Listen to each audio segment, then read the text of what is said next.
গুরুত্বপূর্ণ শব্দ আছে যা বোঝা আমাদের কাছে খুব গুরুত্বপূর্ণ, এবং এই তিনটি শব্দের নিজস্ব অর্থ আছে। প্রথম হলো সঙ্গবদ্ধতা, অর্থাৎ একসাথে মিলে কাজ করতে হবে, একসাথে মিলে পরিশ্রম করতে হবে, সামনে এগোতে হবে। এরকম করতে পারলে আপনার শক্তি বৃদ্ধি পাবে, আপনার ক্ষমতা বৃদ্ধি পাবে, আপনি এগোতে পারবেন এবং অনেক দূরে যেতে পারবেন। দ্বিতীয় হলো আত্মবিশ্বাস। হেরে যাওয়া বস্তুও আবার জিতে নিতে পারবেন। যদি আপনার নিজের আত্মবিশ্বাস থাকে তাহলে আপনি কখনো পরাজিত হবেন না। এবং তৃতীয় হলো অহংকার। জয়লাভ করার পরেও কিন্তু এটা আপনাকে পরাজিত করতে পারে। সেই জন্য জীবনে সঙ্গবদ্ধ হন, আত্মবিশ্বাস রাখুন, কিন্তু কখনোই অহংকার করবেন না। এই অহংকার আপনার থেকে সবকিছু কেড়ে নিতে পারে। এই অহংকারের জন্যই মথুরাপতি কংস নিজের পতনের দিকে অগ্রসর হয়েছিলেন। এই অহংকারকে ত্যাগ করুন আর আমার সাথে ভালোবেসে বলুন, রাধা রাধা। এই সংসারে সব থেকে বেশি কঠিন কাজ কোনটা? কেউ বলবেন যুদ্ধ করা, কেউ বলবেন ধন অর্জন করা, আবার কেউ বলবেন জ্ঞান অর্জন করা সব থেকে বেশি কঠিন। এবার প্রত্যেক ব্যক্তির নিজস্ব অভিজ্ঞতা আছে, আর সেই অনুসারে তার নিজস্ব একটা উত্তর আছে। সাধারণভাবে দেখতে গেলে এই সংসারে সব থেকে কঠিন হলো তপস্যা করা, অর্থাৎ সব কিছু ত্যাগ করে তপস্যায় নিজেকে বিলীন করে দেওয়া। এবার এর থেকে বেশি কঠিন এই সংসারে আর কি বা হতে পারে?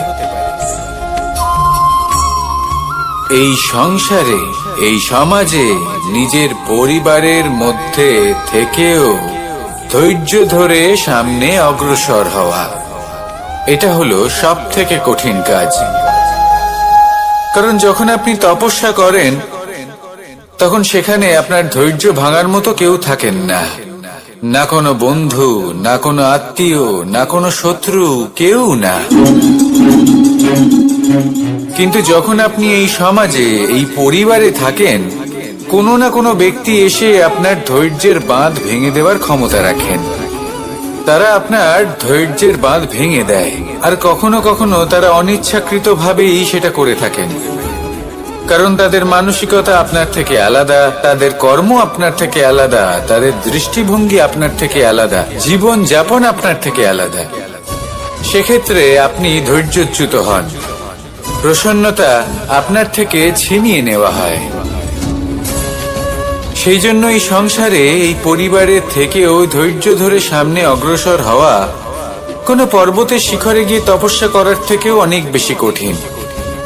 আর যে ব্যক্তি এই সমাজেই, এই পরিবারে, সেই সকল মানুষের মধ্যে থেকে গিয়েও ধৈর্য ধরে অগ্রসর হতে থাকেন, যারা এই কাজটা শিখে নিতে পারেন, তারাই কিন্তু জীবনে আনন্দ লাভ করতে পারেন। এই ধৈর্যই শেষে আপনার জীবনে প্রসন্নতা বহন করে আনবে। তাই ধৈর্য ধরে জীবনের পথে অগ্রসর হন আর আমার সাথে ভালোবেসে বলুন, রাধা রাধা। আমরা যখনই কোনো গাছের চারা রোপণ করি তখন সবার আগে পরীক্ষা করে দেখি যে যেখানে আমরা চারা রোপণ করতে চলেছি সেখানকার মাটি আদৌ উর্বর কি না, সেই মাটি সেই চারাকে বাড়তে সাহায্য করবে কিনা। যখন একটা চারা রোপণের আগে আমরা এত কিছু ভাবতে পারি, তাহলে কাউকে বিশ্বাস করার আগে আমরা কেন ভাবি না?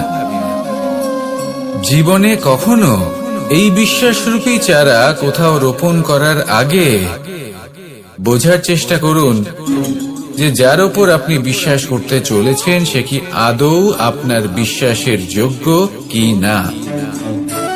ভেবে দেখুন সেই ব্যক্তি ভবিষ্যতে গিয়ে আপনার বিশ্বাস ভাঙতে পারে কিনা। এটাও ভেবে দেখুন যে যাকে আপনি বিশ্বাস করতে চলেছেন তাকে আপনি বিশ্বাস করলে নিজের জীবনের উদ্দেশ্যে আপনি অগ্রসর হতে পারবেন কিনা। আর তার জন্য প্রয়োজন সঠিক সিদ্ধান্ত, পরখ করা, কোনটা উচিত কোনটা অনুচিত সেটা বোঝা। আর তাতে কিন্তু আপনি সন্দেহবাতিক হবেন না, তাতে আপনি আরো নিপুণ হয়ে উঠবেন।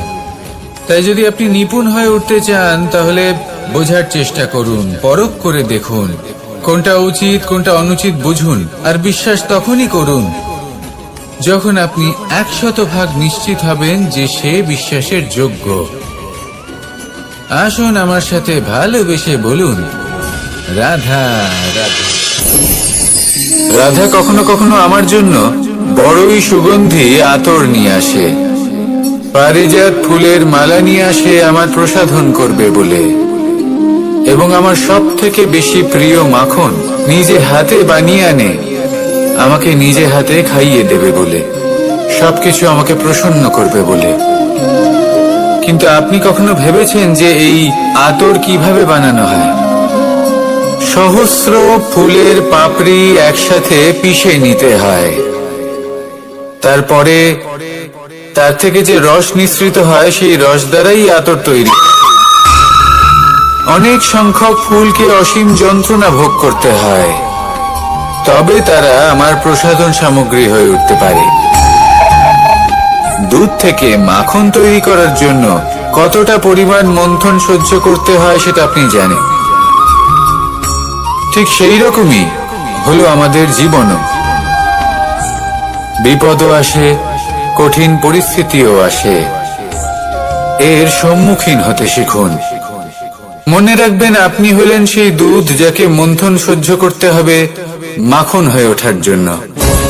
মনে রাখবেন আপনি হলেন সেই ফুলের মতন যাদের পিষ্ট হতে হবে সুগন্ধি আতর হয়ে ওঠার জন্য, যাকে এই সংসার পছন্দ করে। কখনো কখনো জীবনে আপনার সাথে খারাপ শুধুমাত্র এই কারণে ঘটে যাতে আপনার শ্রেষ্ঠ রূপ এই সংসারের সামনে আসতে পারে। শুধুমাত্র কঠিন পরিস্থিতি এবং বিপদকে একটা সুযোগ হিসেবে দেখার চেষ্টা করুন। আপনার জন্য এই সংসার বদলে যাবে, সংসারকে দেখার দৃষ্টিভঙ্গি পাল্টে যাবে, আপনার ভাগ্য পাল্টে যাবে, আর এই মন প্রসন্ন হয়ে বলবে, রাধা রাধা। পাশা নামক এই খেলাটি আপনারা নিশ্চয়ই খেলেছেন, না খেলে থাকলে দেখেছেন, আর যদি দেখেও না থাকেন তাহলে নিশ্চিত রূপে শুনেছেন। মহাভারতের এই মহাযুদ্ধ কোথাও না কোথাও এই পাশা নামক খেলার কারণে হয়েছিল। পাশার এই বিচিত্র খেলা, দান, এইসবের কারণে কেউ নিজের মাথায় রাজ মুকুট পরিধান করেছিলেন, আবার সেখানে পরাজিত হওয়ার জন্য কাউকে বনবাসও ভোগ করতে হয়েছিল। কিন্তু এই খেলা সমাপ্ত হওয়ার পরে সমস্ত ঘুঁটি আর এই পাশার ছক একই পুটলিতে স্থান পেল। এটাই হলো আমাদের জীবন। এই সংসারে আমরা জয় পরাজয়ের বিষয়ে এতটাই ভাবি, এত চিন্তা করি যে এই জীবনের খেলার আনন্দটাই উপভোগ করতে পারি না। আর অবশেষে কি হয়? কেউ জয়ী হন, কেউ পরাজিত হন, কিন্তু দুজনেই একই স্থানে পৌঁছে যান। প্রত্যেক ব্যক্তি মৃত্যুর পরে একটি নির্দিষ্ট স্থানেই পৌঁছতে বাধ্য, কিন্তু ততক্ষণ এই জীবন, এই খেলা, তার আনন্দ উপভোগ করুন। এই সংসারে সেই ব্যক্তি শ্রেষ্ঠ স্থানে পৌঁছতে পেরেছেন যিনি এই সংসারকে প্রকাশ প্রদান করেছেন, যিনি কখনো জয় পরাজয় এ বিষয়ে ভাবেননি, শুধু এই জীবনের খেলার আনন্দ উপভোগ করেছেন। এটাই আপনিও করুন, আর আমার সাথে ভালোবেসে বলুন, রাধা রাধা। প্রত্যেক মানুষ নিজের জীবনে দুঃখ অনুভব করেন। প্রত্যেকের দুঃখ আলাদা হতে পারে। কারোর মনে এই দুঃখ থাকে যে সে তার বাবা মায়ের সব ইচ্ছে পূরণ করতে পারেননি। কেউ এটা ভেবে দুঃখ পান যে সে চিরকাল সদাচার করেছেন, সৎকর্ম করেছেন, কিন্তু তাও তাকে দুরাচারী বলে মনে করা হয়। কেউ এটা ভেবেও দুঃখ পান যে তার সামনে যে ব্যক্তি রয়েছেন তার চোখে তিনি শত্রু হয়ে উঠেছেন বা দুষ্ট হয়ে উঠেছেন, যেখানে তিনি হয়তো কোনো অনুচিত কাজই করেননি।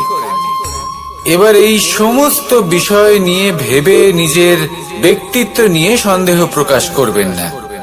যদি নিজের ব্যক্তিত্ব নিয়ে কোনো সন্দেহ থেকে থাকে, তাহলে কর্ম সংক্রান্ত প্রশ্ন করুন যে আপনি যা করেছেন তাতে কি উচিত ছিল, কি অনুচিত ছিল।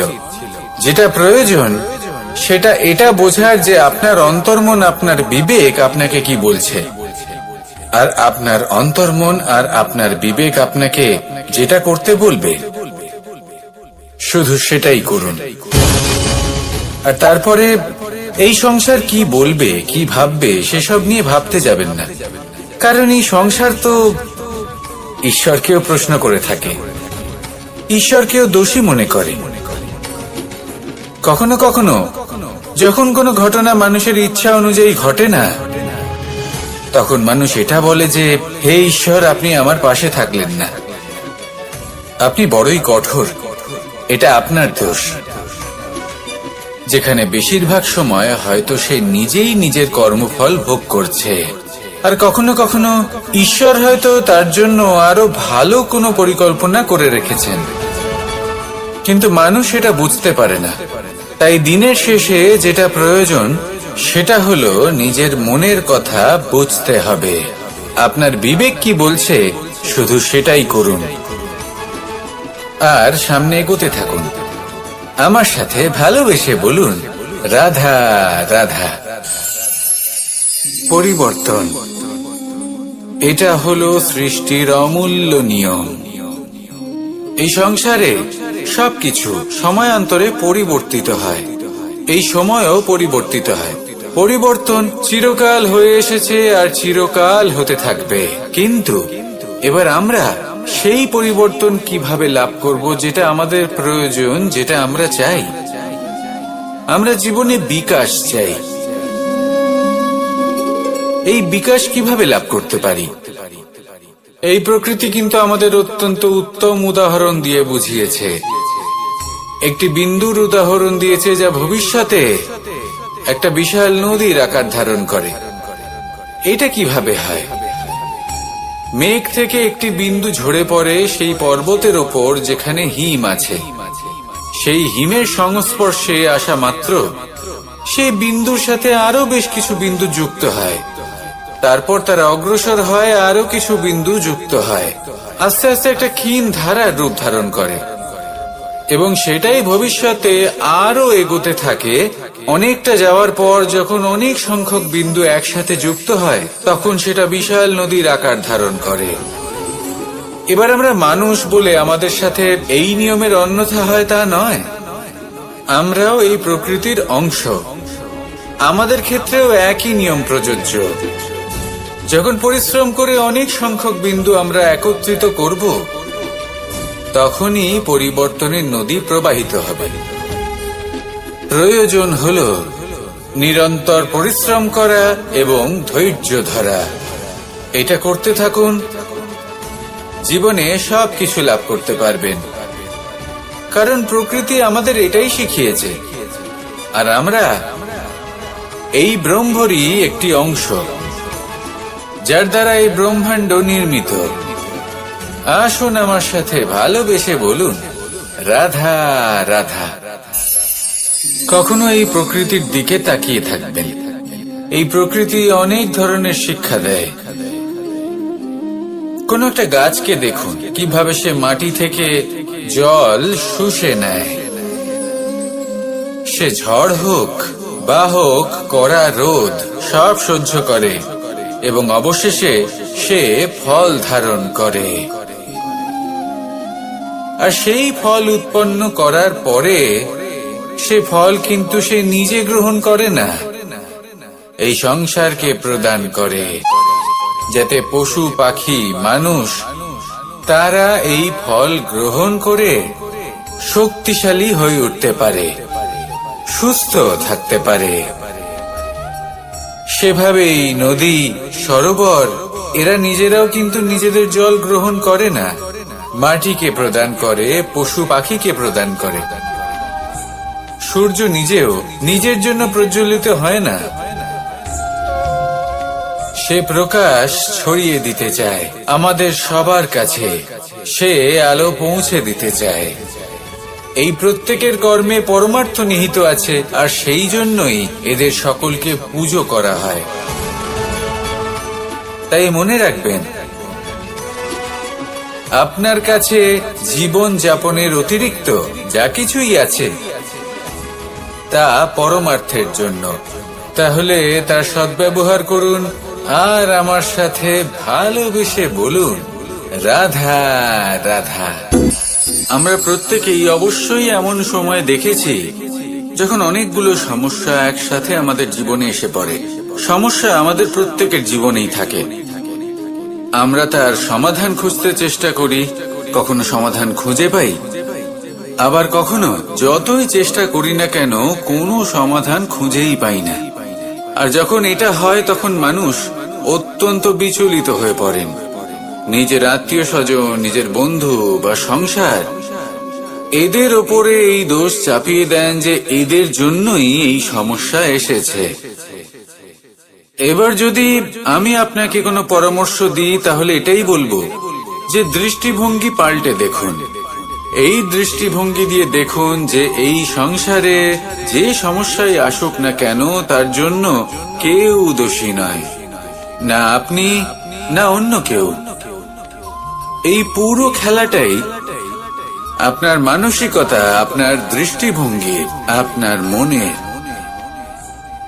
কিভাবে বোঝাচ্ছি, যখন আমাদের মন শক্ত থাকে তখন কঠিন থেকে কঠিনতর পরিস্থিতিও আমাদের জীবনে খুব বেশি হলে প্রতিস্পর্ধা হয়ে থেকে যায়। সেখানে যদি আমাদের মন দুর্বল থাকে তখন অল্প কঠিন পরিস্থিতিও আমাদের কাছে খুব বড় সমস্যা হয়ে যায়, তাই না? একটা শক্ত মন কঠিন পরিস্থিতিকে প্রতিস্পর্ধা হিসেবে দেখে আর তার মধ্যে ওটা সুযোগ খুঁজে নেয়। আমাদের শুধু এটাই করতে হবে। এই সংসারে অন্য কাউকে দোষী মনে করলে আপনার সমস্যা দূর হয়ে যাবে না। সেই জন্য এই সংসারকে দোষ দেওয়ার বদলে এই সমস্যার মূলে চলে যান, সেটাকে বুঝুন, নিজের এই মনকে শক্ত করে তুলুন। যদি আপনার মন শক্তিশালী হয় তাহলে এই সংসারে অনেক বড় বড় কঠিন থেকে কঠিনতর পরিস্থিতিও যদি আসে, আপনার জীবনে যতই বড় বড় সমস্যা আসুক না কেন আপনার লক্ষ্য লাভে বাধা দিতে পারবে না। আসুন আমার সাথে ভালোবেসে বলুন, রাধা রাধা। আমরা সবাই পাথর দেখেছি, পর্বতও দেখেছি, শুকনো পাতাও দেখেছি, শ্যামল বনানীও দেখেছি। কখনো ভেবেছেন পাথরের অস্তিত্ব কিন্তু ততক্ষণ পর্যন্ত যতক্ষণ সে পর্বতের গায়ে আটকে থাকে। যখন সেই পর্বত থেকে সেই পাথর ভিন্ন হয়ে যায় ও নিজের অস্তিত্ব হারিয়ে ফেলে। আস্তে আস্তে কখনো পাথর কেটে বা কখনো পিষ্ট হয়ে সেই পাথর আস্তে আস্তে মাটিতে পরিণত হয় এবং পূর্ণরূপে নিজের অস্তিত্ব হারিয়ে ফেলে। এটাই পাতার সাথেও হয়। এই পাতা যতক্ষণ গাছের ডালের সাথে যুক্ত ততক্ষণ তার অস্তিত্ব থাকে। যখনই ডাল থেকে বিচ্ছিন্ন হয় সেও নিজের অস্তিত্ব হারিয়ে ফেলে। আর এটাই আমাদের সাথেও হয়। যতক্ষণ আমরা নিজেদের আপনজনের সাথে যুক্ত থাকি আমাদের অস্তিত্ব বজায় থাকে। যখন আপনজনদের সাথে সম্পর্ক ছিন্ন করি তখন আমরাও আমাদের অস্তিত্ব হারিয়ে ফেলি। এবার এই সংসারের প্রত্যেক ব্যক্তি স্বতন্ত্র থাকতে চান, আর অনেক ব্যক্তি স্বতন্ত্র থাকবেন বলে আপনজনদের দূরে করে দেন আর তাদের সাথে এই সম্পর্ক ছিন্ন করেন। এটা কি সত্যি প্রয়োজন? আপনজনদের সাথে সম্পর্ক ছিন্ন করে নিজের অস্তিত্ব হারিয়ে ফেলা প্রয়োজনীয়, নাকি আপনজনদের সাথে সম্পর্ক বজায় রেখে নিজেদের স্বতন্ত্র করে রাখা সেটা আবশ্যক? নির্বাচন আপনারই। আসুন আমার সাথে ভালোবেসে বলুন, রাধা রাধা। আপনি কি কখনো নৌকা যাত্রা করেছেন? করে না থাকলেও নিশ্চয়ই দেখেছেন যে এই জল, যা নিজের অন্তরে সব কিছু সমাহিত করে নিতে পারে, এই নৌকা সেই জলের ওপরেই ভেসে থাকে। নদীর স্রোত কাটিয়ে সে সামনে অগ্রসর হয়। কিন্তু যদি এই নৌকায় কোনো ছিদ্র হয়, তাহলে কিন্তু সেই নৌকা ডুবে যাবে। আর এতে কোনো তফাৎ হবে না যে সেই ছিদ্র ছোট নাকি বড়, নৌকা ডুবে যাবে। এই ছিদ্র হলো আমাদের জীবনে আমাদের অপগুণ, আমাদের দোষ, আমাদের বিকার। কখনো এটা ভাববেন না যে এই দোষ খুবই ছোট, এতে কিছুই যাবে আসবে না। না, সেই ছোট দোষ, সেই ছোট বিকার, যদি সেটাকে শুধরে না নেন, তাহলে সেটা আপনাকে আপনার পতনের দিকে নিয়ে যাবে। শেষ পর্যন্ত এটা আপনার উপর নির্ভরশীল যে আপনি কি চান। আপনার জীবনের এই নৌকা এভাবেই ডুবে যেতে দেখবেন, নাকি নিজেকে শুধরে নিয়ে সেই নৌকার সেই ছিদ্রটাকে ভরিয়ে তুলতে চাইবেন? নির্বাচন আপনার। আসুন আমার সাথে ভালোবেসে বলুন, রাধা রাধা। জল, জলই পৃথিবীতে বেঁচে থাকার জন্য আবশ্যক তো বটেই, কিন্তু এই জল আমাদের একটা অত্যন্ত গুরুত্বপূর্ণ শিক্ষা প্রদান করে। কখনো এই জলকে দেখেছেন? যে পরিস্থিতিতেই এই জল প্রবাহিত হোক না কেন, এর উপর যা কিছুই প্রভাব থাকুক না কেন, এর পথে যতই বাধা আসুক না কেন, তার মধ্যে থেকে ও নিজের পথ ঠিক বের করে নেয়, কিন্তু নিজের প্রবাহ থামতে দেয় না, ক্রমাগত অগ্রসর হতে থাকে। সেরকমই একটা শিক্ষা যেটা আমরা জল থেকে পেয়ে থাকি, তা হলো এটা: আমরা যখন জলের দিকে তাকাই, তখন আমরা নিজের প্রতিবিম্ব দেখি, স্পষ্টভাবে দেখতে পাই। কিন্তু তখনই দেখতে পাই যখন এই জল শান্ত থাকে, স্থির থাকে। যদি এই জল অশান্ত হয়ে থাকে, স্থির না হয়, তাহলে আমরা এতে নিজের প্রতিবিম্ব দেখতে পাই না। এটাই আমাদের মনের সাথেও হয়ে থাকে। যখনই জীবনে কোনো সংকট আসে, যদি আমরা শান্ত মনে, স্থির মনে সিদ্ধান্ত নিই, তাহলে সেটা এমন একটা শীতল সিদ্ধান্ত হবে যেটা আমাদের ভবিষ্যৎকে একটা শ্রেষ্ঠ স্থানে নিয়ে যাবে। যদি মন অশান্ত হয়, বিচলিত হয়, পীড়িত হয়, দুঃখিত হয়ে থাকে, রুষ্ট হয়ে থাকে, তাহলে অনেক সময় আমরা এমন সিদ্ধান্ত নিই যেটা আমাদের জন্য অনুচিত প্রমাণিত হয়। যখন আপনি ক্রুদ্ধ ছিলেন বা দুঃখের বশে ছিলেন, তখন অনেক সময় হয়তো এমন সিদ্ধান্ত নিয়েছেন যেটার জন্য ভবিষ্যতে আপনি অনুশোচনা করেছেন। এবার দেখুন, এই আবেগগুলো থেকে আমরা পালাতে পারবো না, কিন্তু এই আবেগগুলো আপনার উপর কতটা প্রভাব ফেলবে সেটা আমরা অবশ্যই ঠিক করতে পারি। এই মনকে আমরা নিয়ন্ত্রণ করতে পারি। এটাই করুন, চিন্তা করুন, এই মনকে শান্ত রাখুন, স্থির হতে চেষ্টা করুন, আর তারপরে সিদ্ধান্ত নিন। আসুন আমার সাথে ভালোবেসে বলুন, রাধা রাধা। এই সংসারে ভৌতিক বস্তুরও নিয়তি আছে। যারাই এই সংসারে আসে বা উৎপন্ন হয়, তারা কিছুমাত্র সময় পর্যন্তই এখানে থাকতে পারে, আর তারপরে সেও লুপ্ত হয়ে যায়। অর্থাৎ সে নিজেও এই পঞ্চমহাভূতে সমাহিত হয়ে যায়। আমাদের সাথেও ঠিক এটাই হয়। সেই জন্যই ঈশ্বর দ্বারা প্রদত্ত এই উপহারের বিষয়ে ভাবুন, এই জীবনের বিষয়ে ভাবুন। ঠিক যেমন বিশ্বাস ভঙ্গ হলে কোনো ব্যক্তি আমাদের কাছে অপরিচিত হয়ে যান, ঠিক সেরকমই শেষ নিঃশ্বাস ত্যাগের পর এই শরীরও আমাদের কাছে পরই হয়ে যায়। তাই এই শরীর থাকাকালীন শ্রেষ্ঠভাবে একে সদ্ব্যবহার করুন। এই জীবনে শ্রেষ্ঠ কর্ম করুন।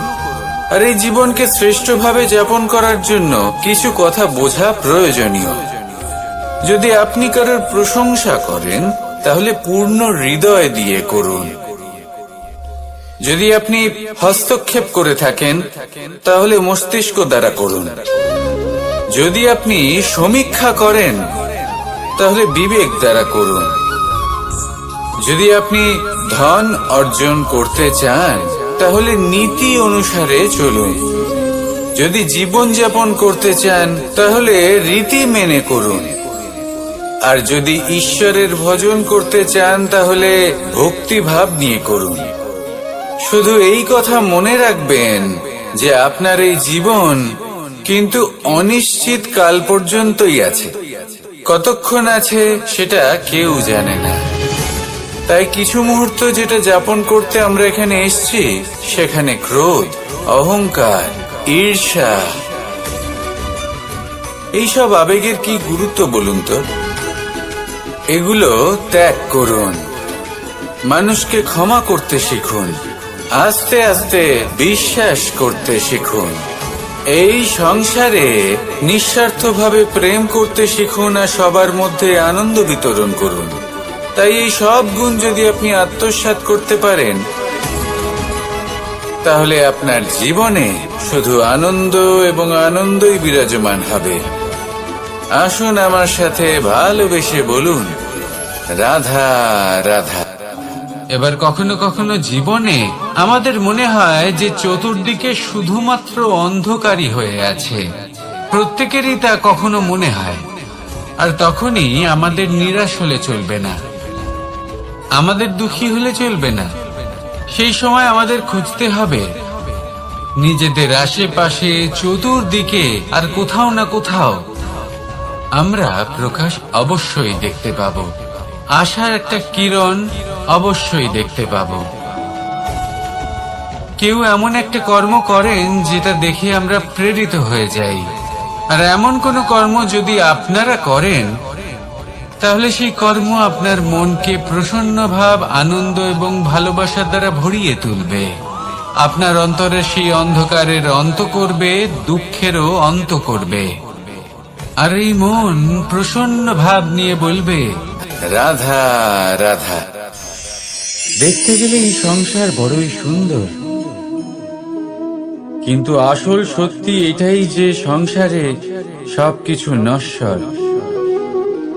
যেটা কাল ছিল তা আজ নেই, যা আজ আছে তা কাল ছিল না, আর যা আজ আছে তা কালও থাকবে না।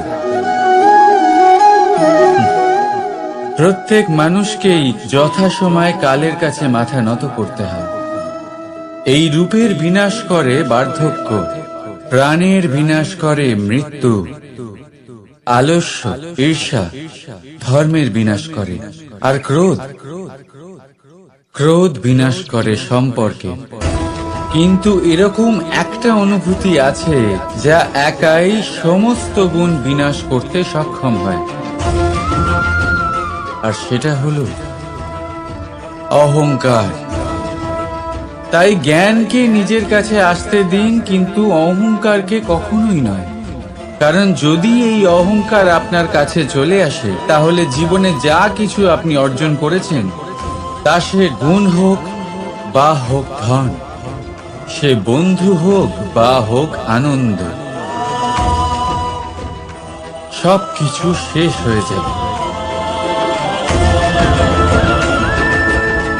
রাধা রাধা। এই পাথর দেখতে পাচ্ছেন আপনি? কত গোল, কতটা চকচকে। বাচ্চাদের অনেক সময় এটা নিয়ে খেলতে ভালো লাগে, আর কেনই বা লাগবে না? কতটা সুন্দর আর মসৃণ এটা। কিন্তু আপনি কি কখনো ভেবে দেখেছেন এই পাথর আগে কি ছিল? কোন বিশাল আকার পর্বত, কোন বিশাল আকার পাথরের একটা বড় ভেঙে যাওয়া অংশ বিশেষ, যেটা কোনোভাবে নদীতে পড়ে নদীর ধারার সাথে বইতে থাকলো, মাটির সাথে ঘর্ষণ হলো, বালির কণার সাথে ঘর্ষণ হতে থাকলো, আর তারপর ধীরে ধীরে এই আকার পেল। এবার আমরাও এই পাথরের মতোই। তাই মনে রাখবেন, আপনার ব্যক্তিত্ব, আপনার এই স্বরূপ ঈশ্বরের দেওয়া কখনোই না। হ্যাঁ, প্রকৃতি অবশ্যই আপনাকে জন্ম দিয়েছেন, কিন্তু আপনি নিজে নিজের ব্যক্তিত্বের রচয়িতা, আর আপনি তা রচনা করেন কঠিন পরিস্থিতির মুখোমুখি হয়ে, সংকটের ধারা পার করে। তাই আপনিও এই পাথরের মতো নিরন্তর চেষ্টা করতে থাকুন, নিজের অস্তিত্ব বজায় রাখুন, এই অস্তিত্বকে মহান করতে থাকুন, আর আমার সাথে ভালোবেসে বলুন, রাধা রাধা। বর্ষাকালে যখন ভয়ানক বৃষ্টি হয়, তীব্র গতিতে যখন হাওয়া চলে, তখন আপনি নিশ্চয়ই দেখেছেন যে পাখিরা, যাদের বাসা মাঝে মাঝে ভেঙে পড়ে, নষ্ট হয়ে যায়, কিন্তু আপনি কি কখনো সেই পাখিদের বিলাপ করতে দেখেছেন? কখনো না। যখনই সেই বৃষ্টি থেমে যায়, তারা আবার একটু একটু করে খড়কুটো জোগাড় করে তাদের বাসা বানিয়ে ফেলে, নিজের সংসার সেই রকমই বানিয়ে দেয় যেমন আগে ছিল। এমন কেন? কারণ এই ঝড়ের তাণ্ডবের সাথে সেই পাখিদের কোনো বোঝাপড়া করারই নেই। তারা শুধু সেটাই করতে থাকে যেটা তাদের হাতে আছে, আর সেটাই হলো, আর এটাই হলো সুখী জীবনের মূল মন্ত্র। যেটা আপনার হাতে নেই, তা নিয়ে বিলাপ করে আপনার কোনো লাভ হবে না। মনোসংযোগ তাতেই করুন যা আপনার হাতে রয়েছে। যা বদলে গেছে তাকে আপনি আবার বদলাতে পারবেন না, কিন্তু যা আপনি বদলাতে পারবেন তাতে মনোসংযোগ করুন। এই জীবনে একটু ধনাত্মক হয়ে উঠুন, দেখবেন সব শুভ হবে। রাধা রাধা।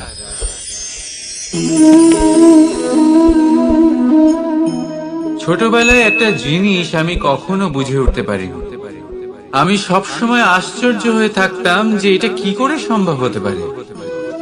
ব্যাপারটা ছিল এরকম, আমি আমাদের গোয়াল ঘরে দেখতাম ভিন্ন ভিন্ন রং রূপের গাভী।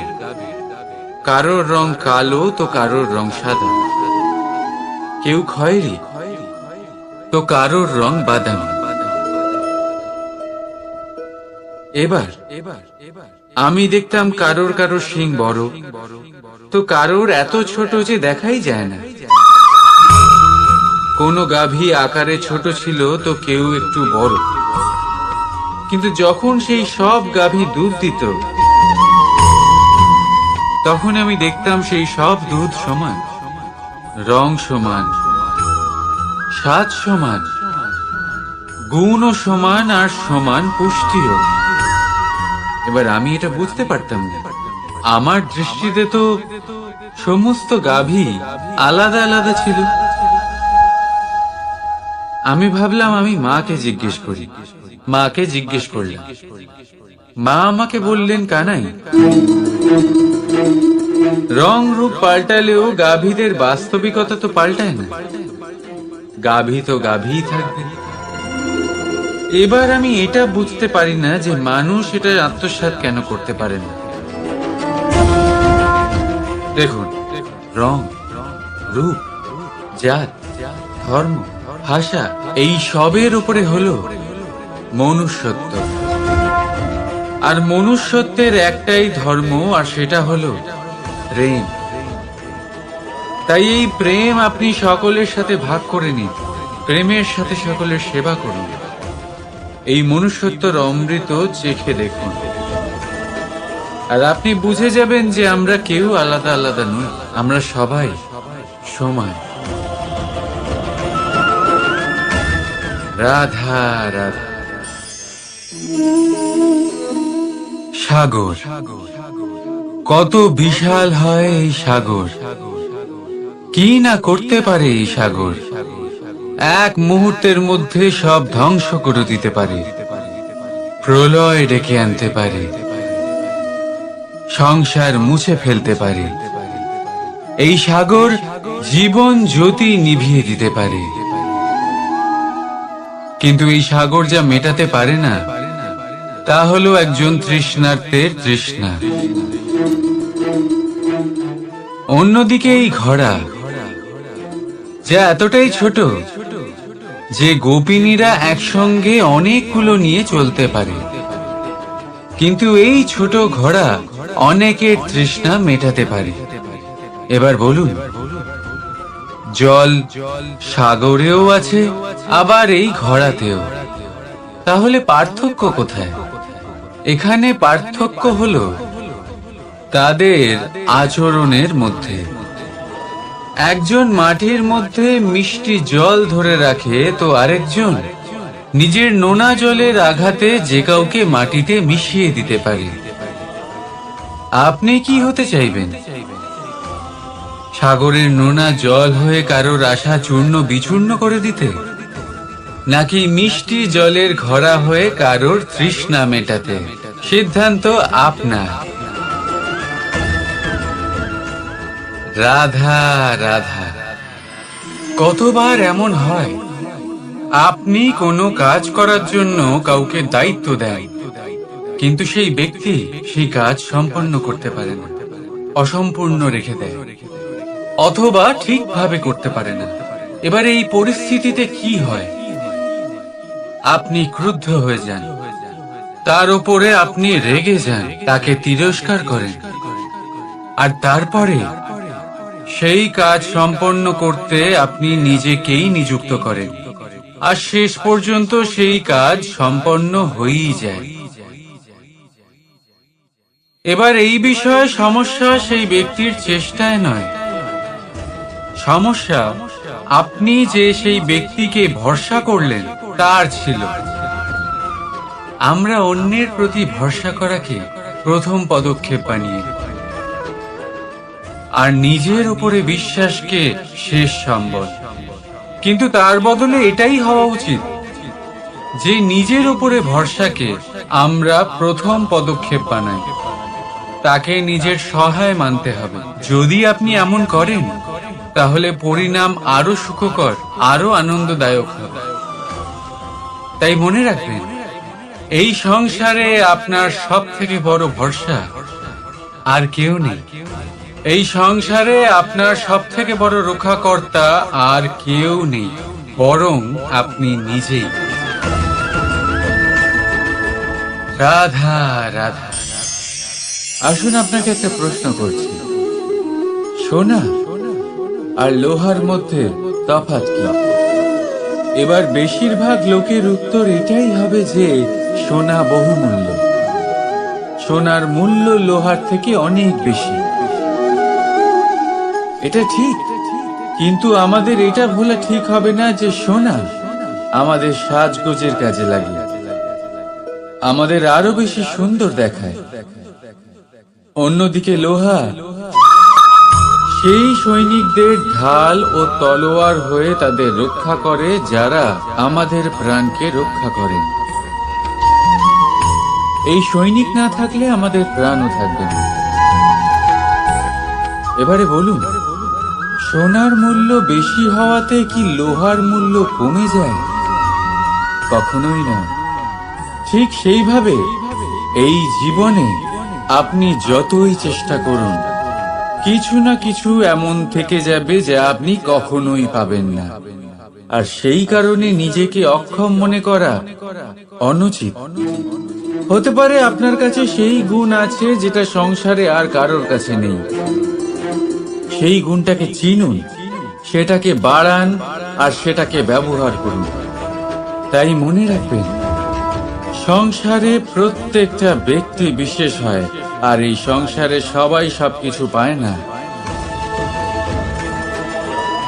নিজেই দেখে নিন, সোনাকে যে দোকানে সাজিয়ে রাখা হয়, সেই দোকানের তালা লোহা দিয়ে তৈরি হয়।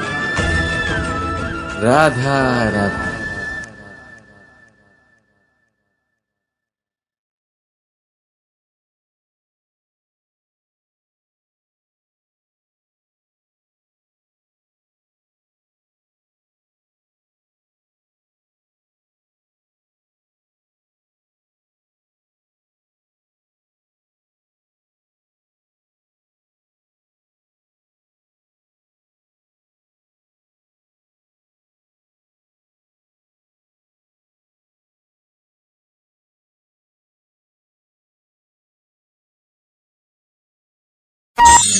মানুষ অসুস্থ কেন হন?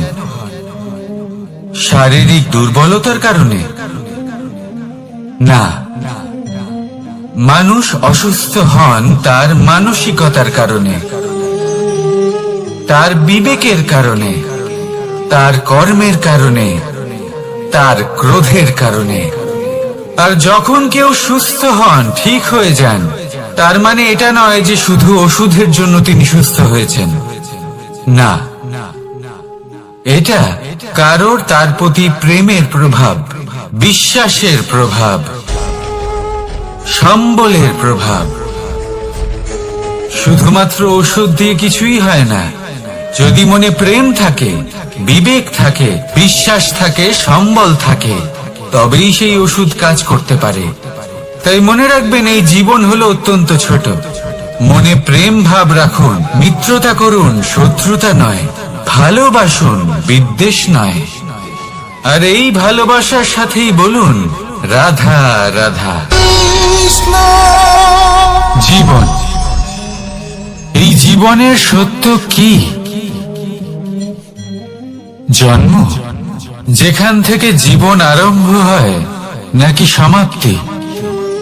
মৃত্যু, যেখানে জীবন শেষ হয়ে যায়।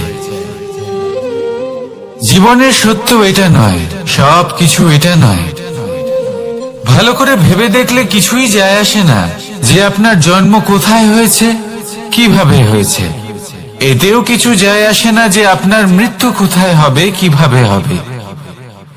যায় আসে তখন, গুরুত্বপূর্ণ হলো এটাই যে জীবন আপনি যাপন করেছেন তার উদ্দেশ্য কি ছিল, কি ভাবনা নিয়ে আপনি বেঁচেছেন। এখন যদি আপনি এমন কিছু করেন যার দ্বারা এই সংসার আপনার থেকে জীবন যাপনের প্রেরণা পেতে পারে, মৃত্যুর পরেও আপনার কর্ম দেখে তা স্মরণ করে জীবনে বাঁচতে শেখেন, তাহলে তার তাৎপর্য হলো আপনি নিজের কর্মের দ্বারা, নির্বাচনের দ্বারা অমর হয়ে গেছেন। দেখুন, জীবনে দুশ্চিন্তা করা হলো বৃথা, মৃত্যুর ভয়ও হলো বৃথা। কারণ আত্মা কখনো মরে না, তাকে কেউ শেষ করতে পারে না। না কাল, না মৃত্যু, আর না সময়। যদি এমন কিছু থাকে যা আপনার আত্মাকে শেষ করে দিতে পারে, তাহলে তা আপনারই নিজের দুষ্কর্ম। তাই এই যে জীবনকাল আপনার কাছে রয়েছে, তাতে শুধু শুভ কর্ম করুন, দুশ্চিন্তা করা ত্যাগ করুন। এমন কর্ম করুন যা দেখে সংসার উচিত পথে চলে আসবে, শুভ কর্ম করবে। যদি আপনার মৃত্যুর পরে সংসার আপনাকে স্মরণ করে শিক্ষা লাভ করে, উচিত পথে চলে, প্রেরিত হয়, তাহলে আপনিও অমর হয়ে যাবেন। আসুন আমার সাথে ভালোবেসে বলুন রাধা রাধা। কোথায় আছে যা কিছু অন্তর থেকে নিঃসৃত হয় তা অশুভ হয় না। অশুভ হলো সেই বোধ, সেই ইচ্ছে যা অন্তর থেকে নিঃসৃত হলেও কখনোই বিবেকের দ্বারা পরখ করা হয় না। এমনই একটা অনুভূতি হলো ক্রোধ। এই ক্রোধ আপনার বিবেকই হরণ করে নেয়, আপনার করুণা হরণ করে নেয়। আপনি ভাবনা চিন্তা করার যোগ্যতাই হারিয়ে ফেলেন।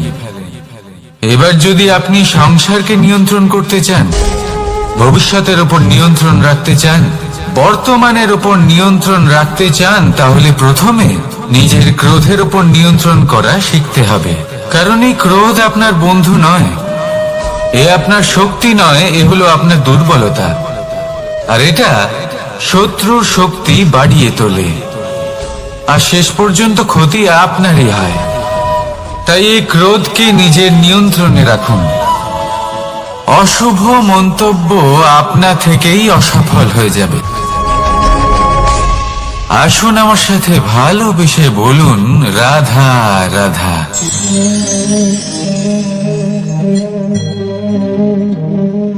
প্রশান্তি জড়িত নিদ্রা মানুষের জীবনের একটা অত্যন্ত গুরুত্বপূর্ণ সুখ এবং প্রয়োজনীয়তাও।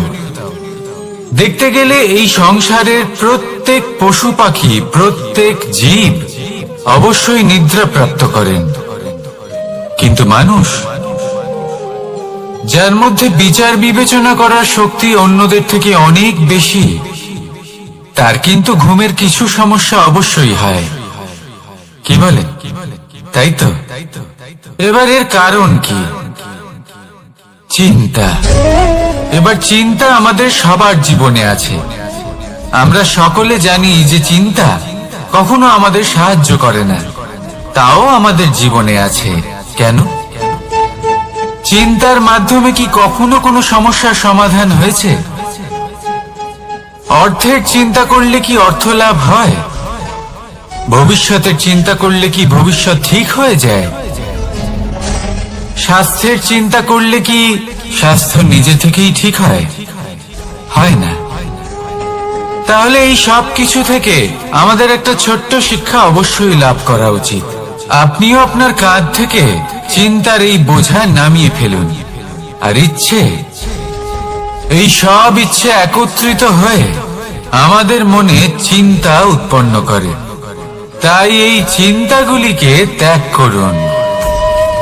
প্রকৃতির প্রেমের উপর বিশ্বাস রাখুন। মনে রাখবেন, যিনি চিন্তা মুক্ত হবেন তিনি চিতা মুক্ত হবেন। সুখের নিদ্রা প্রাপ্ত করুন, আর নিদ্রায় যাবার আগে আমার সাথে ভালোবেসে বলুন, রাধা রাধা। মহাদেব, সেই দেবতা যিনি মহান, যাকে দেবতাদের দেবতা বলা হয়, যিনি হলেন আমার আরাধ্য। কখনো আপনার মনে এই প্রশ্ন এসেছে যে শিবকেই কেন মহাদেব বলা হয়, অন্য কোনো দেবতাকে কেন বলা হয় না? সেই কারণ মহাদেবের মধ্যে, ওনার মধ্যে এমন এক বিশেষ গুণ রয়েছে যা অন্য কারণ নেই। তা হলো নিঃস্বার্থ হয়ে মানুষের সেবা করা। যদি প্রয়োজন পড়ে, যদি সৃষ্টির পথে বিনাশের কালো মেঘ ছেয়ে থাকে, তখন নিজের প্রাণের চিন্তা না করে হলাহল পান করার জন্য প্রস্তুত থাকেন মহাদেব। আর এই অদ্বিতীয় ত্যাগের জন্যই শিবকে মহাদেব বলে ডাকা হয়। এবার যদি কোনো মানুষও নিঃস্বার্থ ভাবনার দ্বারা নিজেকে অর্পণ করে দেয় এই জগতের কল্যাণের জন্য, মানুষের সেবার জন্য, তাহলে তিনিও মহাপুরুষ, মহামানব হতে পারেন। যদি কেউ অভুক্ত থাকেন, তাহলে নিজের থালা থেকে অর্ধেক খাবার তাকে দিয়ে দিন। যদি কেউ অসুস্থ হন, তাহলে তাকে সেবা করার, চিকিৎসা করার চেষ্টা করুন। এই জীবন শুধু নিজের জন্য নয়, অন্যদের প্রতি, সমস্ত সংসারের প্রতি উৎসর্গ করুন। যদি এইসব মানুষ শিখে যান, তাহলে তিনি মহাদেবের পথে অগ্রসর হতে পারেন। যদি মানুষ নিঃস্বার্থ ভাবনার দ্বারা এই সংসারের সেবা করতে শিখে যান, তাহলে তিনি নিশ্চিত রূপে মহামানব অবশ্যই হতে পারবেন। আসুন আমার সাথে ভালোবেসে বলুন, রাধা রাধা। স্বর্ণ, হিরে, মুক্ত, মানিক, এই সব কিছুকে আগে পাথর বলা হতো। তাহলে এমন কি হলো যে এদের রত্ন বলা হয়? আর রত্ন তা বাস্তবে আসলে কি?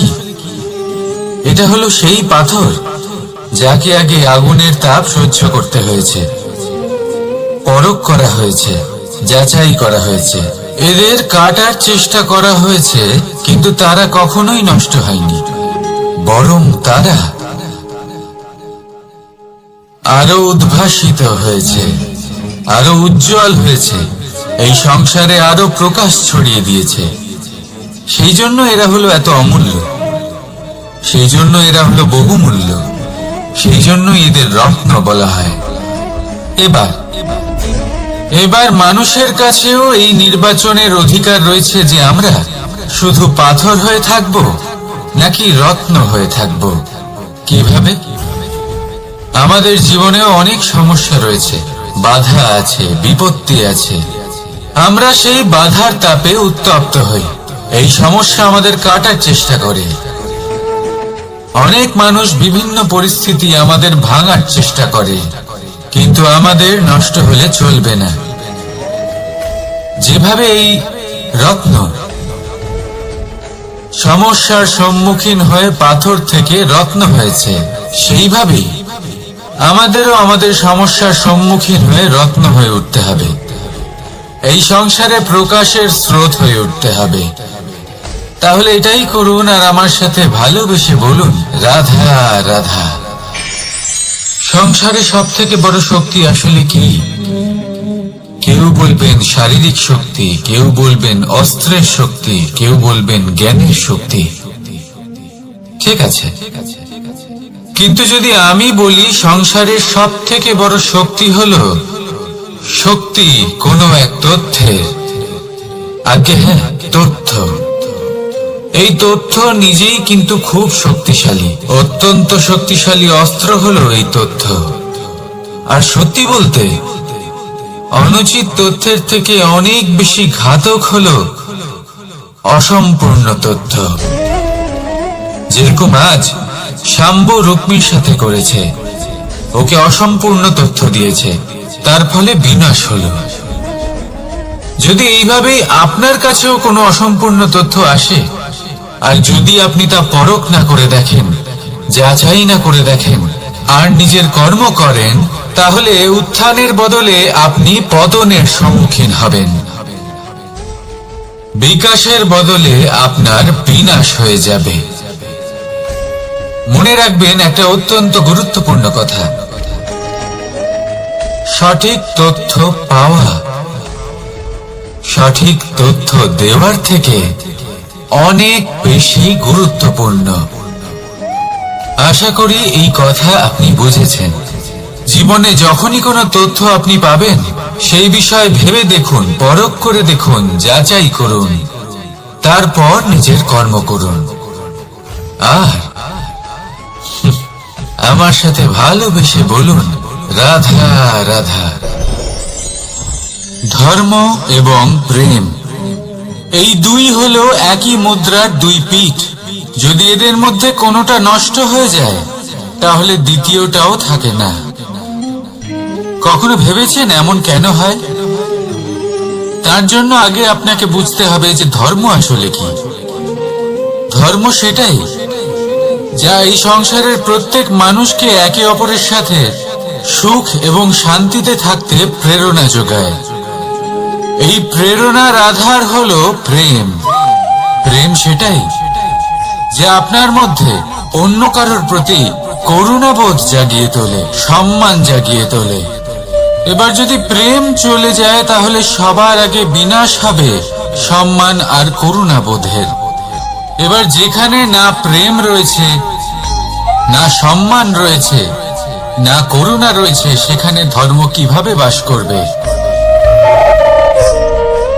অশুভ ইচ্ছে জাগ্রত হয়ে ওঠে, ক্রোধ জাগ্রত হয়ে ওঠে, অহংকার জাগ্রত হয়ে ওঠে, আর তারপর আরম্ভ হয় অধর্মে।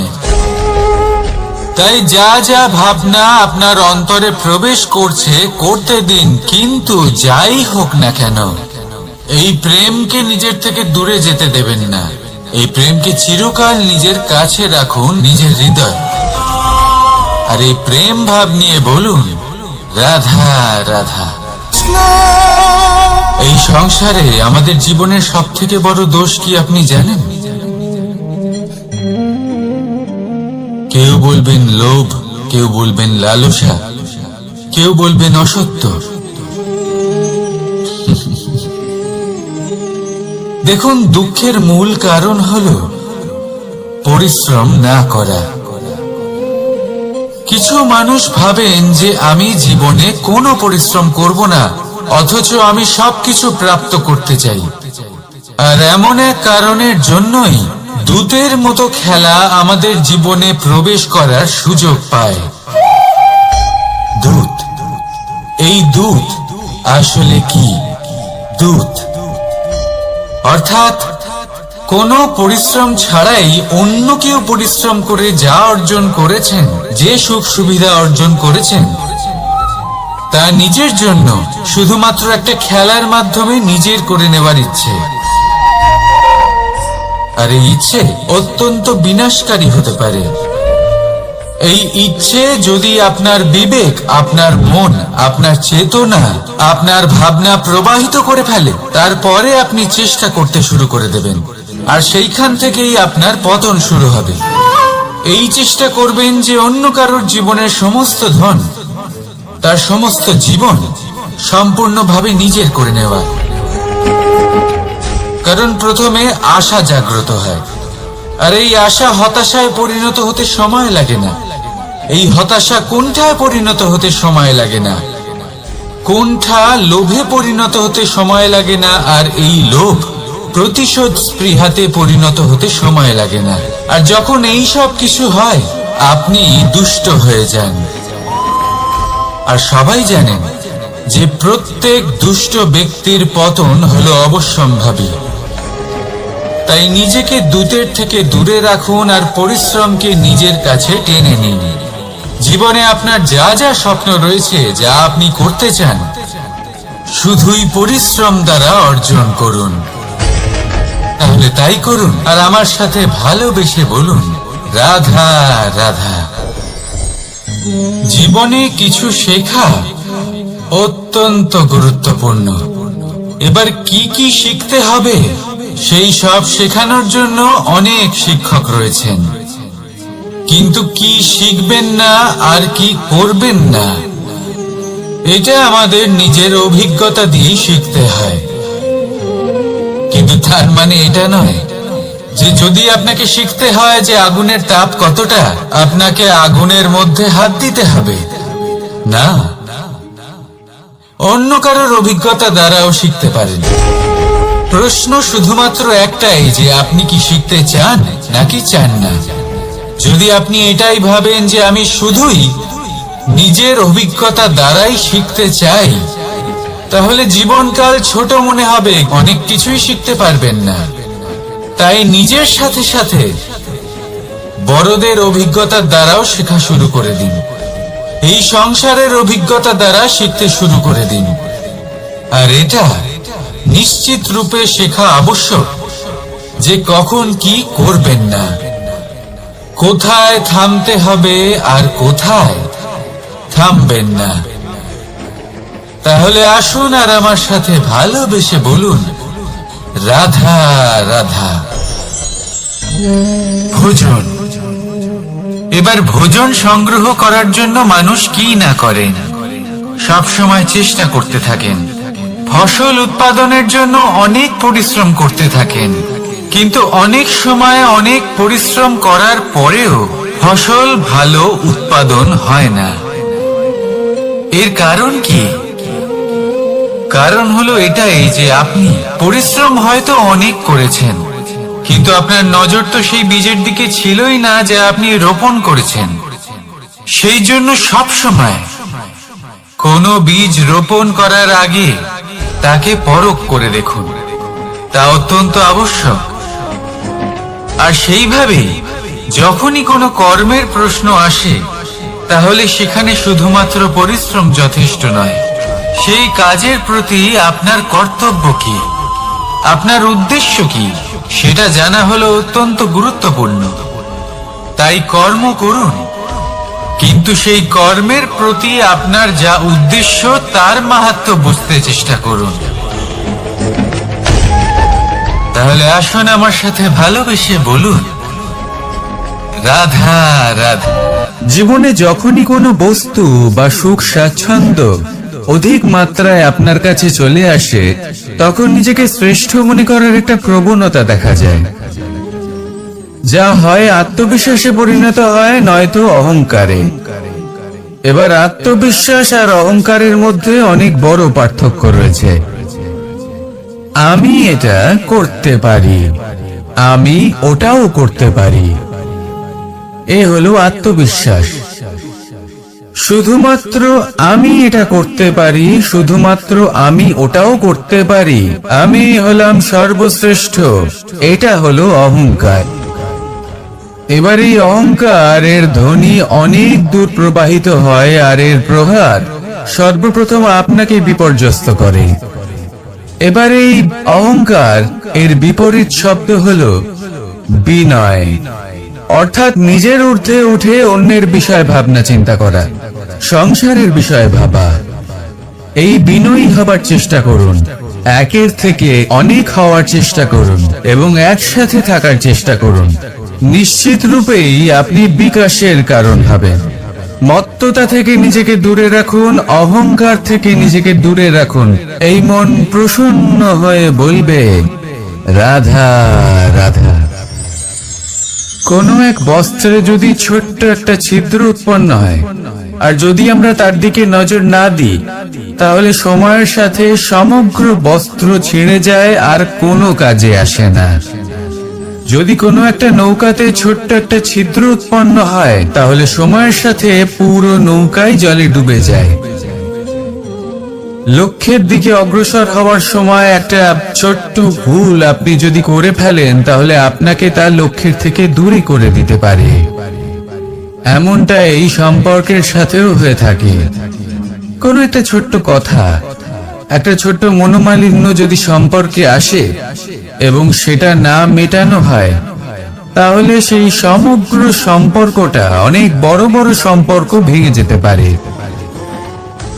যদি আপনার সম্পর্কে ছোট্ট একটা ছিদ্র উৎপন্ন হয়, তাহলে প্রেমের সূচ আর স্নেহের সুতো দ্বারা সেলাই করে ফেলুন, যাতে আপনার এই সম্পর্ক অটুট থাকে এবং প্রেম দ্বারা পরিপূর্ণ থাকে। আসুন আমার সাথে ভালোবেসে বলুন রাধা রাধা। দু রকমের প্রাকৃতিক বেগ থাকে। প্রথম হলো বর্ষা। যখন এর বর্ষণ হয়, তখন মাটিকে শীতল করে নতুন ফসল ফলায়। আর দ্বিতীয় হয় পবন, যা আমাদের সর্বদা শ্বাসবায়ু প্রদান করে। অশান্ত এই মনকে শান্তি প্রদান করে, এই ক্লান্ত শরীরে স্ফূর্তি প্রদান করে। আমাদের জীবনে যত আবেগ আছে, তা হয় বর্ষার মতো হওয়া উচিত, নয় হওয়া উচিত পবনের মতো। ক্রোধ, মতভেদ, বিবাদ, এগুলো হওয়া উচিত বর্ষার মতো। অর্থাৎ কিছু সময় পরে যেন এরা নিজে থেকেই ছিন্ন ভিন্ন হয়ে চলে যায়। আর যদি পবনের মতো কোনো আবেগ থাকা উচিত, তা হলো প্রেম, যা সর্বদা শ্বাসবায়ু প্রদান করে, সবসময় সাথে থাকে। একে আমরা অনুভব করতে পারি না, কিন্তু এই আমাদের অনুভব করার জন্য প্রাণবায়ু প্রদান করে। আর যখন চক্রবাতের মতো সে ভয়ঙ্কর হয়ে ওঠে, তখন সমগ্র সংসার বদলে দেয়। এর সারমর্ম একটাই, শক্তি। মতভেদ, ক্রোধ, বিবাদের শক্তি যদি থাকে, তা আছে প্রেমের মধ্যে। তাই এই প্রেমকে মনের মধ্যে রাখুন আর আমার সাথে বলুন রাধা রাধা। জীবনে দুই ধরনের আবেগ রয়েছে, যার কোনো মূল্য নেই। আমার কথার অর্থ এটা নয় যে এদের কোনো গুরুত্ব নেই। গুরুত্ব যথেষ্টই রয়েছে, শুধু এদের জন্য আপনাকে কোনো মূল্য দিতে হয় না। প্রথম আবেগ হলো আনন্দ, প্রসন্নতা। এটা আপনি যে কোনো জায়গায় খুঁজে পেতে পারেন, যদি আপনি খুঁজে পেতে চান। আপনি কোনো পুষ্পের সৌন্দর্য দেখে প্রসন্ন হতে পারেন, বায়ুর কারণে যখন একটি বৃক্ষ শিহরিত হয় সেটা দেখে আপনি প্রসন্ন হতে পারেন। একটা ছোট্ট শিশুর কলরব শুনেও আপনি প্রসন্ন হতে পারেন। একটা ক্রন্দনরত বালককে হাসিয়ে আপনি প্রসন্ন হতে পারেন। সবকিছু আপনার উপর নির্ভরশীল। সেখানে আরেকটি আবেগ হলো দুশ্চিন্তা। মানুষ বড়ই দুশ্চিন্তা করতে থাকে। আজ আমি এই কাজ করেছি, সেই বিষয়ে চিন্তা। আজ আমি এই কাজ করতে পারিনি, সেই বিষয়ে চিন্তা। কাল আমাকে এই কাজ করতে হবে, সেই নিয়ে চিন্তা। আমি কি সেই কাজটা করতে পারবো, সেই বিষয়েও দুশ্চিন্তা। চিন্তা সর্বত্র রয়েছে, যার জন্য মূল্য দিতে হয় না। যত চান আপনি একত্রিত করতে পারেন। একটা গুরুত্বপূর্ণ কথা মনে রাখবেন, প্রসন্নতা জীবনের একটা নতুন সূত্রপাত। সেখানে দুশ্চিন্তা হলো জীবনের চিতার সমান। এবার এই দুটি আবেগ হলো মূল্যহীন, দুটোই আপনার সামনে আছে। কোনটা চয়ন করবেন আপনি, দুশ্চিন্তা নাকি প্রসন্নতা? সিদ্ধান্ত আপনারই। আসুন আর আমার সাথে ভালোবেসে বলুন, রাধা রাধা। জীবনের প্রত্যেক মুহূর্ত আমাদের কিছু না কিছু শিক্ষা দেয়, নির্ভর করছে আমাদের দৃষ্টিভঙ্গির উপর। যেমন নদী হলো আমার অত্যন্ত প্রিয়। নদীতে ভ্রমণ করতে আমার খুব ভালো লাগে। কি বলেন? নদীতে সবসময় নতুন কিছু থাকে, ও পুরনো কিছুই নিয়ে বসে থাকে না। সব সময় প্রবাহমান, কখনো থামে না। ততক্ষণ থামে না যতক্ষণ না সাগরে গিয়ে সমাহিত হচ্ছে। ঠিক এইভাবেই আমাদেরও উচিত নিজের জীবন অতিবাহিত করা, নদীর মতো। প্রত্যেক মুহূর্ত নতুন, তাই সেইভাবেই জীবন যাপন করুন। পুরনো কিছুই একত্রিত করে রাখবেন না। বিগত স্মৃতির মাঝে নিজেকে হারিয়ে ফেলবেন না। এই যে বর্তমান, এই যে মুহূর্ত, সেটাই হলো সর্বশ্রেষ্ঠ। এর মাঝেই জীবন যাপন করুন। নদীর মতো প্রবাহমান হতে শিখুন। আপনি শিখে গেলে তাহলে মনে রাখবেন, আমার আপনার মাঝে বিচরণ করতে বড়ই ভালো লাগবে। যে ব্যক্তি আনন্দের সাথে জীবনের প্রত্যেকটা মুহূর্ত অতিবাহিত করে কোনো চিন্তা ছাড়াই প্রবাহমান হয়, কখনোই থামে না যতক্ষণ না মুক্তি লাভ করছেন, এমন ব্যক্তির মধ্যেই রাধা কৃষ্ণ বসবাস করেন। তাহলে আসুন আমার সাথে ভালোবেসে বলুন, রাধা রাধা। আপনি অবশ্যই কোনো গাছ দেখে থাকবেন যেখানে অনেক ফল রয়েছে। সেই গাছের ডালগুলি নিজে থেকেই নত হয়ে যায়। কেন? যাতে মানুষ, প্রাণী, এরা সকলে যাতে সেই ফল খুব সহজে গ্রহণ করতে পারেন। এটাই হলো প্রকৃতির শিক্ষা, এটাই হলো প্রকৃতির নিয়ম। মানুষেরও কিছুটা এরকমই হওয়া উচিত। যদি আপনি সাফল্যের চরম সীমায় পৌঁছে যান, অনেক বেশি ধন অর্জন করে ফেলেন, তখন মনে রাখবেন যে আপনি যেন অহংকারী না হয়ে পড়েন। বিনম্র থাকতে হবে। সেই ধনকে ব্যবহার করতে হবে উচিত কাজের জন্য। সেই ধনের দ্বারা সমাজের মঙ্গল করা উচিত। সকল মানুষকে সাহায্য করা উচিত যাদের ধনের অভাব আছে। যদি ধনী হওয়া সত্ত্বেও আপনি ধনের সদ্ব্যবহার এই সমাজের মঙ্গলের জন্য, তার ভালোর জন্য না করেন, যদি আপনি ধন দান না করেন, তাহলে এই ধন অহংকার রূপী বিষে পরিণত হয়ে আপনাকেই নাশ করবে। তাই ফলে ভরা গাছের মতো নত হয়ে থাকুন, বিনম্র হয়ে থাকুন, দান করুন, আর আমার সাথে ভালোবেসে বলুন, রাধা রাধা। জল, এ হলো জীবনের আধার, পঞ্চতত্ত্বের মধ্যে একটি, আর অত্যন্ত বিশেষ। এর থেকে অনেক বড় শিক্ষা পাওয়া যায়। এই জল গন্তব্যের বিষয়ে এর স্পষ্ট ধারণা আছে। ও জানে ওর লক্ষ্য কি, আর প্রয়াস করে ততদূর সে পৌঁছেও যায়। এটি পর্বত থেকে বয়ে নিচে নেমে আসে, নদীর সাথে সমাহিত হয়ে তার সাথে বয়ে চলে, চিরসবুজ বনানী গড়ে তোলে, প্রাণীদের তৃষ্ণা নিবারণ করে, সামনে এগিয়ে চলে, মানুষের সাথে মিলিত হয়। যারা একে বাঁধের মধ্যে বেঁধে রাখতে চেষ্টা করে সে বন্দি দশাতেও থেকে যায়, মানুষের কল্যাণ করে।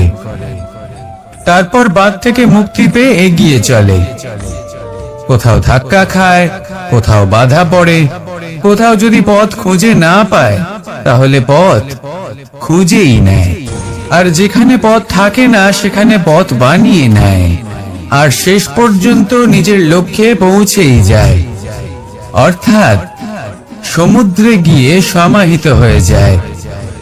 আমাদেরও কিছুটা এরকমই হয়ে উঠতে হবে। যেখানেই যাবেন সকলের কল্যাণ করুন, সামনে এগোন। আপনি কোথাও পড়ে গেলে, ধাক্কা খেলে আঘাত লাগবেই, উত্থান পতন লেগেই থাকে। সামনে এগোতে থাকুন। কোথাও পথ না পেলে তা খুঁজে নিন, কোথাও পথ না থাকলে তা বানিয়ে নিন। নিজের গন্তব্যের কথা সব সময় মনে রাখুন। শেষ পর্যন্ত নিজের মোক্ষ লাভ আপনি অবশ্যই করবেন। আর আমার সাথে ভালোবেসে বলুন, রাধা রাধা। মানুষ অসুস্থ কেন হন? শারীরিক দুর্বলতার কারণে? না, মানুষ অসুস্থ হন তার মানসিকতার কারণে, তার বিবেকের কারণে, তার কর্মের কারণে, তার ক্রোধের কারণে।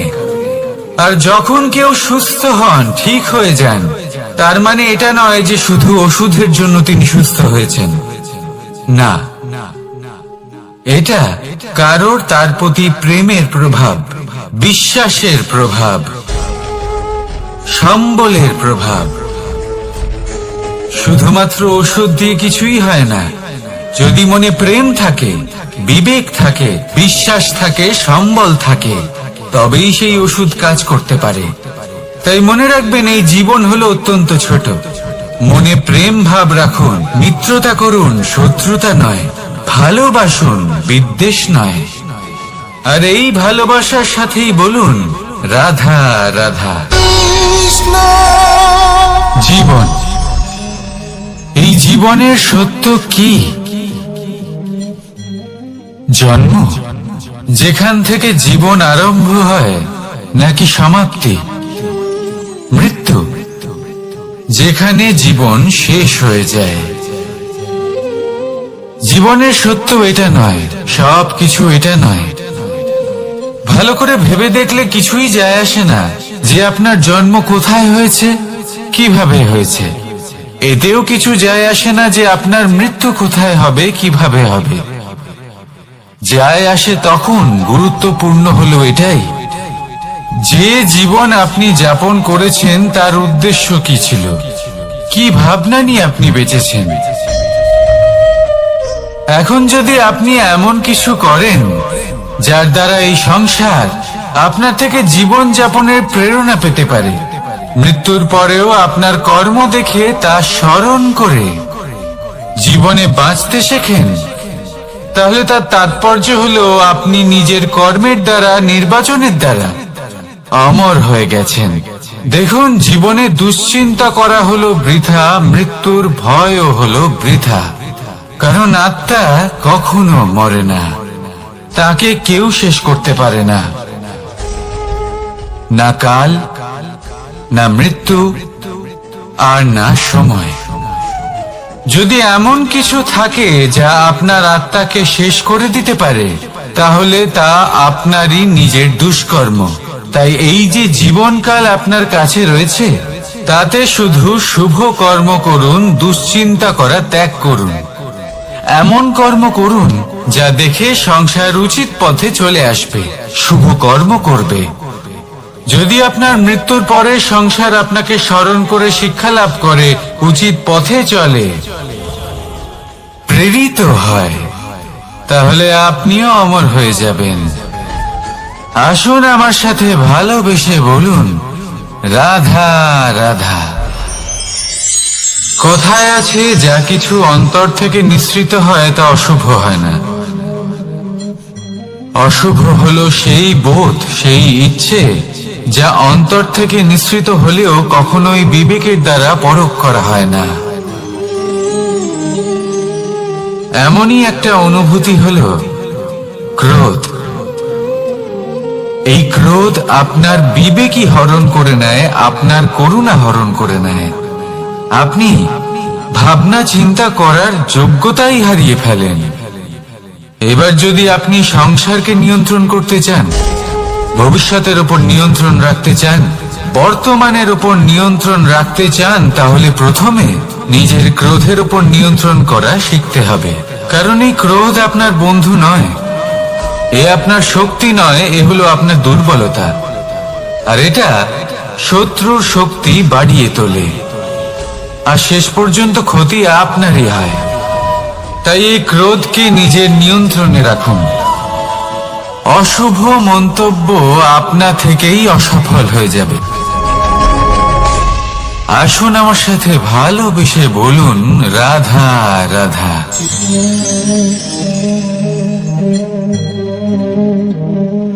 প্রশান্তি জড়িত নিদ্রা মানুষের জীবনের একটা অত্যন্ত গুরুত্বপূর্ণ সুখ এবং প্রয়োজনীয়তাও। দেখতে গেলে এই সংসারের প্রত্যেক পশু পাখি, প্রত্যেক জীব অবশ্যই নিদ্রা প্রাপ্ত করেন, কিন্তু মানুষ, যার মধ্যে বিচার বিবেচনা করার শক্তি অন্যদের থেকে অনেক বেশি, তার কিন্তু ঘুমের কিছু সমস্যা অবশ্যই হয়। কি বলেন? তাই তো। এবার এর কারণ কি? চিন্তা। এবার চিন্তা আমাদের সবার জীবনে আছে। আমরা সকলে জানি যে চিন্তা কখনো আমাদের সাহায্য করে না, তাও আমাদের জীবনে আছে। কেন? চিন্তার মাধ্যমে কি কখনো কোনো সমস্যার সমাধান হয়েছে? অর্থের চিন্তা করলে কি অর্থ লাভ হয়? ভবিষ্যতের চিন্তা করলে কি ভবিষ্যৎ ঠিক হয়ে যায়? স্বাস্থ্যের চিন্তা করলে কি স্বাস্থ্য নিজে থেকেই ঠিক হয়? হয় না। তাহলে এই সব কিছু থেকে আমাদের একটা ছোট্ট শিক্ষা অবশ্যই লাভ করা উচিত। আপনিও আপনার কাঁধ থেকে চিন্তার এই বোঝা নামিয়ে ফেলুন। আর ইচ্ছে, এই সব ইচ্ছে একত্রিত হয়ে আমাদের মনে চিন্তা উৎপন্ন করে। তাই এই চিন্তাগুলিকে ত্যাগ করুন। প্রকৃতির প্রেমের উপর বিশ্বাস রাখুন। মনে রাখবেন, যিনি চিন্তা মুক্ত হবেন তিনি চিতা মুক্ত হবেন। সুখের নিদ্রা প্রাপ্ত করুন, আর নিদ্রায় যাবার আগে আমার সাথে ভালোবেসে বলুন, রাধা রাধা। মহাদেব, সেই দেবতা যিনি মহান, যাকে দেবতাদের দেবতা বলা হয়, যিনি হলেন আমার আরাধ্য। কখনো আপনার মনে এই প্রশ্ন এসেছে যে শিবকেই কেন মহাদেব বলা হয়, অন্য কোনো দেবতাকে কেন বলা হয় না? সেই কারণে, কারণ মহাদেবের মধ্যে, ওনার মধ্যে এমন এক বিশেষ গুণ রয়েছে যা অন্য কারোর নেই। তা হলো নিঃস্বার্থ হয়ে মানুষের সেবা করা। যদি প্রয়োজন পড়ে, যদি সৃষ্টির পথে বিনাশের কালো মেঘ ছেয়ে থাকে, তখন নিজের প্রাণের চিন্তা না করে হলাহল পান করার জন্য প্রস্তুত থাকেন মহাদেব। আর এই অদ্বিতীয় ত্যাগের জন্যই শিবকে মহাদেব বলে ডাকা হয়। এবার যদি কোনো মানুষও নিঃস্বার্থ ভাবনার দ্বারা নিজেকে অর্পণ করে দেয় এই জগতের কল্যাণের জন্য, মানুষের সেবার জন্য, তাহলে তিনিও মহাপুরুষ, মহামানব হতে পারেন। যদি কেউ অভুক্ত থাকেন, তাহলে নিজের থালা থেকে অর্ধেক খাবার তাকে দিয়ে দিন। যদি কেউ অসুস্থ হন, তাহলে তাকে সেবা করার, চিকিৎসা করার চেষ্টা করুন। এই জীবন শুধু নিজের জন্য নয়, অন্যদের প্রতি, সমস্ত সংসারের প্রতি উৎসর্গ করুন। যদি এইসব মানুষ শিখে যান, তাহলে তিনি মহাদেবের পথে অগ্রসর হতে পারেন। যদি মানুষ নিঃস্বার্থ ভাবনার দ্বারা এই সংসারের সেবা করতে শিখে যান, তাহলে তিনি নিশ্চিত রূপে মহামানব অবশ্যই হতে পারবেন। আসুন আমার সাথে ভালোবেসে বলুন, রাধা রাধা। স্বর্ণ, হিরে, মুক্ত, মানিক, এই সব কিছুকে আগে পাথর বলা হতো। তাহলে এমন কি হলো যে এদের রত্ন বলা হয়? আর রত্ন তা বাস্তবে আসলে কি? এটা হলো সেই পাথর যাকে আগে আগুনের তাপ সহ্য করতে হয়েছে, পরখ করা হয়েছে, যাচাই করা হয়েছে, এদের কাটার চেষ্টা করা হয়েছে, কিন্তু তারা কখনোই নষ্ট হয়নি, বরং তারা আরো উদ্ভাসিত হয়েছে, আরো উজ্জ্বল হয়েছে, এই সংসারে আরো প্রকাশ ছড়িয়ে দিয়েছে। সেই জন্য এরা হলো এত অমূল্য, সেই জন্য এরা হলো বহুমূল্য, সেই জন্য এদের রত্ন বলা হয়।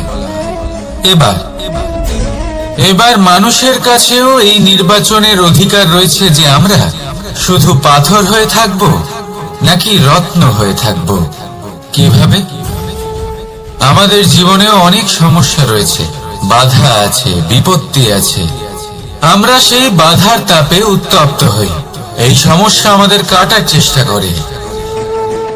অনেক মানুষ বিভিন্ন পরিস্থিতি আমাদের ভাঙার চেষ্টা করে, কিন্তু আমাদের নষ্ট হলে চলবে না। যেভাবে এই রত্ন সমস্যার সম্মুখীন হয়ে পাথর থেকে রত্ন হয়েছে, সেইভাবেই আমাদেরও আমাদের সমস্যার সম্মুখীন হয়ে রত্ন হয়ে উঠতে হবে। এই সংসারে প্রকাশের স্রোত হয়ে উঠতে হবে। তাহলে এটাই করুন আর আমার সাথে